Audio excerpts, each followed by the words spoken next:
Bismillahirrahmanirrahim. Assalamualaikum warahmatullahi wabarakatuh.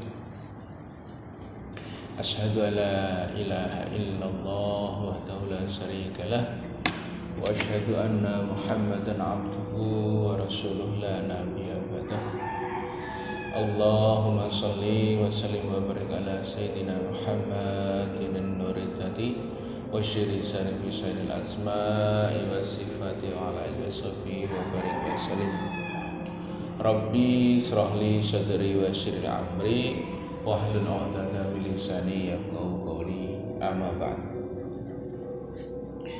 Sobat subscriber Ekspedisi Gaib semua, dan khususnya kepada para guru-guru kami, para alim-alim kami, perkenankanlah kami dalam kesempatan kali ini menyampaikan mengenai tip atau cara kita dalam membentengi diri kita dari jin jahat atau sihir. Baiklah sobat subscriber Ekspedisi Gaib, alangkah baiknya kita sampaikan dulu poin-poinnya dalam pembahasan kita kali ini, agar kita bareng-bareng sama-sama bisa lebih mencerna atau menerima apa yang kita sampaikan pada kesempatan kali ini. Sahabat subscriber, kita bagi pembahasan pada kali ini menjadi 5 bagian. Yang pertama mengenai pengertian jin, iblis, setan, dan ifrit. Kemudian yang kedua, tanda atau ciri-ciri apakah yang terjadi pada diri kita manakala kita terkena gangguan jin jahat. Terus kemudian yang berikutnya, bacaan apa saja yang perlu kita baca. Yang keempat, bagaimana cara membacanya. Dan untuk yang terakhir, kapan waktu kita membaca. Baiklah sahabat subscriber Ekspedisi Gaib, kita mulai dari poin yang pertama. Kita akan berusaha menyampaikan apakah itu pengertian dari jin. Jin menurut yang kita pahami adalah sesuatu yang tersembunyi atau yang tidak nampak. Jadi memang sesuai dengan fitrahnya, Allah menciptakan makhluk yang tidak nampak, yang kita kenal dengan sebutan jin. Dijelaskan dalam surat Al-A'raf ayat 12, kalau nggak keliru nih ya, bahwa jin itu terbuat dari api. Kemudian Rasulullah juga pernah memberikan penjelasan mengenai jin ini, bahwa bangsa jin terdiri dari 3 jenis.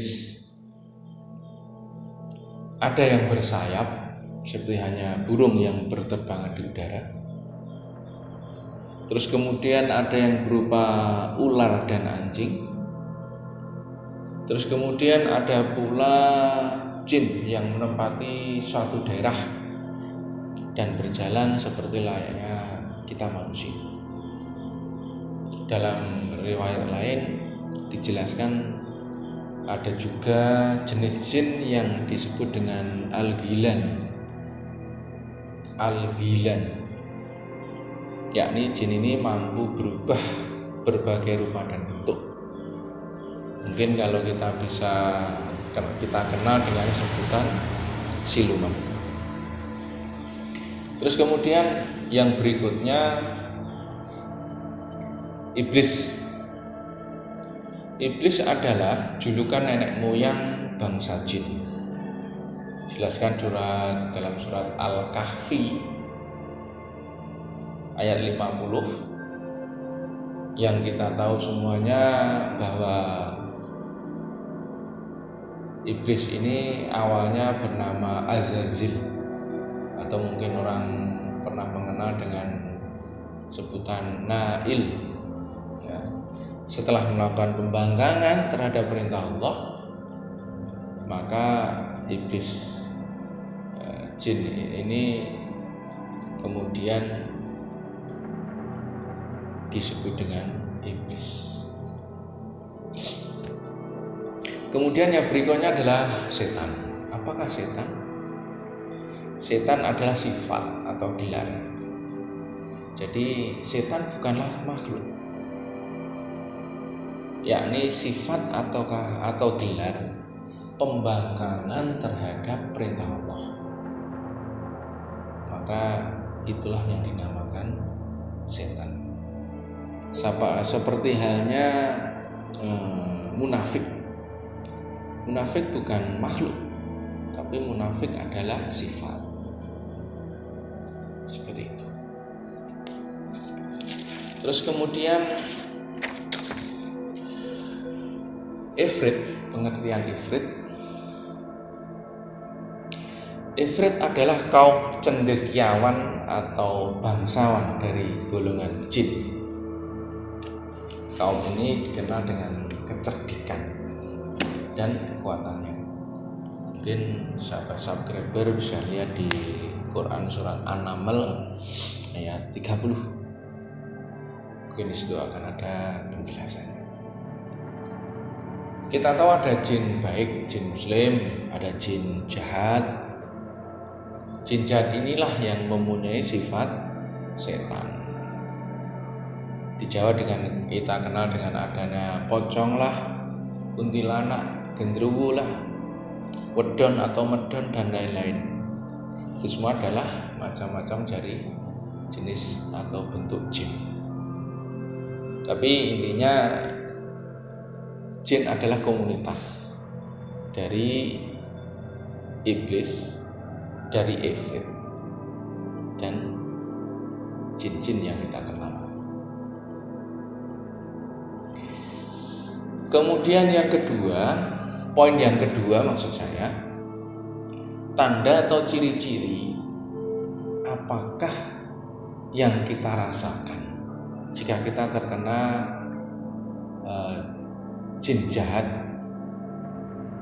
atau sihir. Yang pertama, ini adalah tanda-tanda di antaranya. Jadi mungkin ada tanda-tanda yang lain juga. Di antaranya sering gelisah, malas beribadah,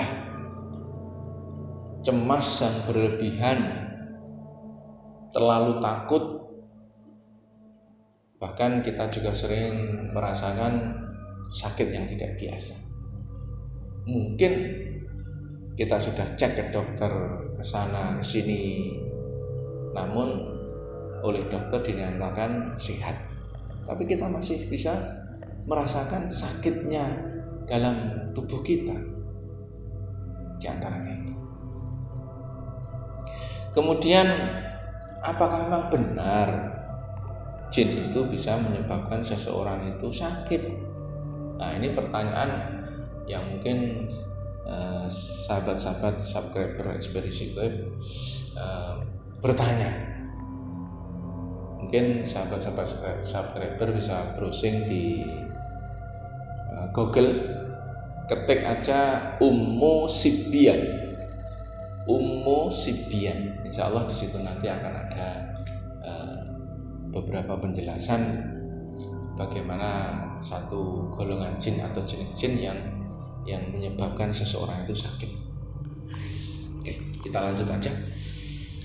Kemudian bacaan apa yang harus kita baca? Poin ketiga. Kita harus baca apa saja. Yang pertama, sebenarnya bacaan ini sudah kita hafal semua lah, dan bacaan-bacaan yang mudah sehari-hari kita baca, kita hafal. Yang pertama, bacalah ta'awud. A'udzu billahi minasyaitonir rajim 3 kali. Yang pertama ta'awud 3 kali. Yang kedua, bacalah surat Al-Fatihah. Bismillahirrahmanirrahim. Alhamdulillahirabbil alamin. Ar-Rahmanirrahim, dan seterusnya. Sebanyak berapa? 3 kali. Kemudian yang berikutnya, bacalah surat Al-Ikhlas, Qul huwallahu ahad, dan seterusnya 3 kali. Terus kemudian bacalah surat Al-Falaq, Qul a'udzu birabbil falaq, berapa kali? 3 kali. Berikutnya bacalah surat An-Nas, Qul a'udzu birabbin nas, sampai akhir ayat 3 kali. Terus kemudian bacalah Bismillahilladzi la yadurru ma'asmihi say'un fil ardi wala fis samai wa huwa samiul alim 3 kali. Wah, saya belum hafal. Silakan browsing di Google, insyaallah ada. Bismillahilladzi la yadurru ma'asmihi say'un fil ardi wala fis samai wa huwa samiul alim 3 kali. Kemudian bacalah syahadat, asyhadu alla ilaha illallah wa asyhadu anna muhammadar rasulullah 100 kali. Kemudian bacalah sholawat yang paling pendek yang sering kita baca sholawat yang lain juga boleh. Allahumma sholli ala sayyidina Muhammad wa ala ali sayyidina Muhammad 100 kali. Kemudian bacalah hamdalah, alhamdulillahirabbil alamin 100 kali. Jadi itu bacaannya.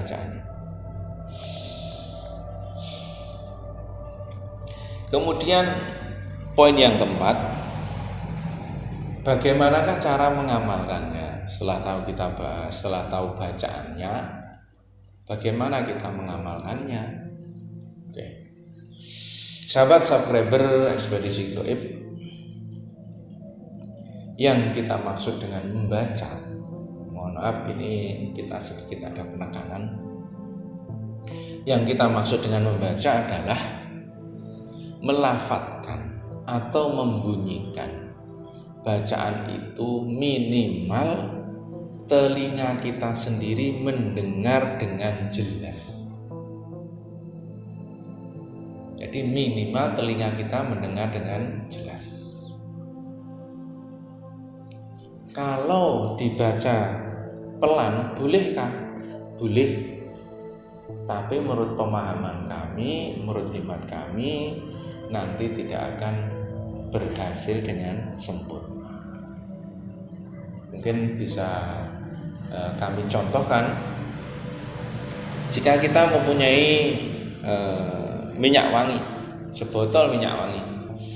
Jika minyak wangi dibuka sedikit saja, maka yang keluar aromanya, kewangiannya ya sedikit. Semakin banyak kita buka, kita manfaatkan, mungkin ada kita oleskan lah, kita semprotkan lah. Nah, dengan tutup yang terbuka lebar, maka insya Allah aroma wanginya akan semakin banyak. Sebenarnya apa-apa yang kita baca. Wallahu a'lam bishawab. Kemudian persiapan apa sih yang kita perlu siapkan untuk membaca? Yang pertama, bersuci lebih dahulu tentunya, yakni berwudu. Yang kedua, carilah tempat yang suci. Mungkin kita di tiap rumah kita orang Islam pasti ada ruang khusus untuk sholat, maka pakailah tempat itu untuk mengamalkan atau membacanya. Untuk berikutnya siapkanlah tasbih. Biasa untuk berzikir, subhanallah, subhanallah. Siapkan tasbih. Kemudian siapkan segelas air minum. Segelas air minum. Terus kemudian di saat kita membaca, apa yang kita lakukan? Di antaranya ini faktor yang paling penting, yakni keikhlasan. Dalam membaca kita harus ikhlas karena Allah, semata-mata minta pertolongan kepada Allah tentang hajat-hajat kita atau keinginan kita. Ini paling penting banget. Terus kemudian jangan terburu-buru, jangan membaca dengan target cepat selesai, tidak, tapi dibaca dengan penuh makna, dengan sepenuh hati, dengan kepasrahan kepada Allah. Kemudian membacanya sambil memejamkan mata lebih utama. Jadi membaca tadi karena kita sudah ada di ruangan khusus dan dimungkinkan tidak ada orang yang mengganggu, maka dengan memejamkan mata kita akan menjadi lebih khusyuk atau fokus, insya Allah. Terus kemudian setelah membaca satu ayat atau surat, maka tiupkan dengan isyarat ke ayat 11 tadi. Misalnya habis baca Al-Ikhlas, Qul huwallahu ahad, Allahus samad, lam yalid wa lam yulad wa lam yakul lahu kufuwan ahad. Boleh ditiupkan pada waktu setelah selesai 1 kali ataukah 3 kali ataukah 5 kali. Terus kemudian setelah semua bacaan selesai, maka minumlah air itu dengan harapan Allah mengabulkan apa yang kita minta. Kita minta pada Allah agar semua jin jahat dalam tubuh kita dikeluarkan oleh Allah. Kita minta pada Allah agar semua kerajaan-kerajaan jin dalam tubuh kita dihancurkan dan dibersihkan oleh Allah. Jadi maknanya tubuh kita, tubuh jasmani dan rohani. Insya Allah nanti kalau kita minta pada Allah, Allah yang akan mengabulkan, Allah yang akan membersihkan. Insya Allah. Kemudian untuk poin berikutnya, kita bacanya kapan? Nah, saya siapnya setelah sholat, setiap habis sholat tahajud, sholat malam, monggo silahkan. Setiap habis sholat tahajud saya amalkan, saya habis sholat tahajud saya amalkan, saya habis sholat tahajud saya amalkan, monggo. Atau sehabis sholat 5 waktu diamalkan, monggo, lebih bagus. Jadi intinya semakin sering kita mengamalkan, insya Allah pertolongan Allah semakin dekat. Allah. Oke, selamat mencoba. Terus kemudian, saya itu tidak bisa baca, nggak hafal, bacaannya banyak sekali, saya gimana ini? Oke, cara kedua gampang banget. Saya yakin sahabat subscribers Ekspedisi Gaib semua punya HP, bisa online, silahkan browsing MP3 Ruqyah. Insya Allah di situ banyak versinya, silahkan di-download. Terus setelah di-download, maka perdengarkanlah lewat headset setiap saat dengan ketenangan hati yang penuh, dengan selalu berharap pada Allah, meminta pada Allah agar itu tadi badan jasmani rohani kita dihindarkan dari jin-jin jahat yang mengganggu kita, insya Allah. Mungkin itu tip-tip yang bisa kami sampaikan untuk kesempatan saat ini. Mudah-mudahan bermanfaat. Jangan lupa like, komen, subscribe, dan yang lebih penting share kepada teman-teman subscriber Ekspedisi Gaib, agar yang belum tahu menjadi tahu. Mudah-mudahan apa yang kita share ke teman kita bisa memberikan manfaat kepada teman kita. Dan yang pasti, jangan bosan berbagi kebaikan kepada orang lain. Demikian, mohon maaf banyak salah dan khilaf. Semoga kita diampuni Allah Subhanahu wa taala. Allahumma amin. Wabillahi taufiq wal hidayah. Wassalamualaikum warahmatullahi wabarakatuh.